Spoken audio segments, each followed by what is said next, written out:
Bonsoir et bienvenue à tous sur Afrique Sport pour ce journal du soir du mardi 17 août 2021 que nous débutons au Cameroun avec la prochaine CAN. Le président du comité local d'organisation, Narcisse Mowel Kombi, a nommé plusieurs anciennes gloires dans son comité. Le fait marquant de ces nominations est que le meilleur buteur de l'histoire de la Coupe d'Afrique des Nations, Samuel Eto'o, a été écarté par le ministre des Sports. Cependant, si la mise à l'écart du meilleur buteur de l'histoire des Lions indomptables de la Coupe d'Afrique des Nations est peu surprenante compte tenu de ses rapports tendus avec le MINSEP, l'absence des légendes comme Ebongue, Maobon Kessak et autres est aussi à décrier. Et nous passons à Gana Gueye. Idrissa, milieu de 31 ans du Paris Saint-Germain, avait été l'absence surprise du trophée des champions contre Lille le 1er août à cause d'un test positif au coronavirus.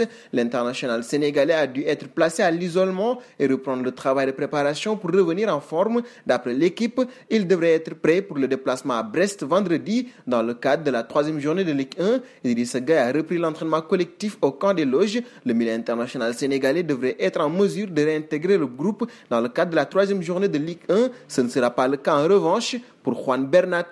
Et de Ghana, nous passons à Aubameyang. Ce dernier voit à nouveau son nom cité du côté du FC Barcelone. L'information est sérieuse puisqu'il émane de Sky Sport qui ajoute que les Blaugrana, très fortement endettés, aimeraient intégrer Philippe Coutinho dans le deal afin de dépenser moins de cash pour l'attaquant gabonais, auteur de seulement 10 buts la saison dernière en Prime League. Après 2 ans et demi très prolifique à Londres, une porte de sortie très intéressante pour lancer Stéphanois alors que les Gunners sont privés de Coupe d'Europe cette saison. Seconde partie de ce journal du soir avec la France digérée ou pas l'échec lors du dernier Euro. L'équipe de France repart au combat dans la course à la qualification pour la Coupe du Monde 2022 qui se tiendra au Qatar du 21 novembre au 18 décembre. Le sélectionneur Didier Deschamps annoncera ce jeudi 26 août à 14h au siège de la Fédération française de football le nom de ceux appelés pour disputer les 3 matchs programmés le mois prochain. Les tricolores pointent à tête du groupe avec 7 points devant l'Ukraine, la Finlande, la Bosnie-Herzégovine et le Kazakhstan.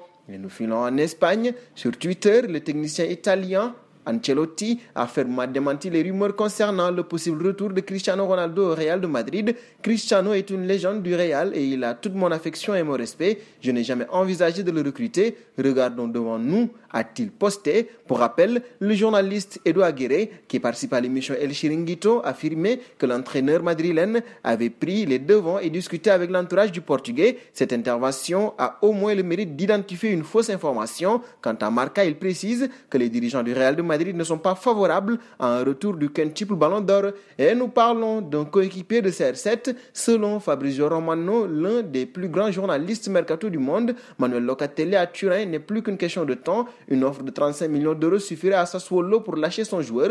Dans un communiqué publié sur Twitter, l'Italien a déclaré Manuel Locatelli à la Juventus, accord conclu et c'est parti, annonce ainsi le journaliste.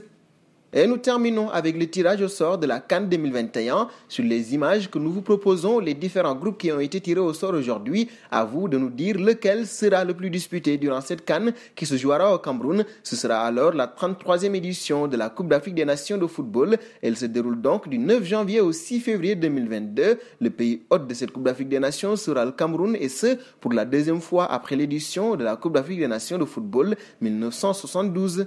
Nous arrivons au terme de ce journal du soir du mardi 17 août que nous bouclons avec la question du soir.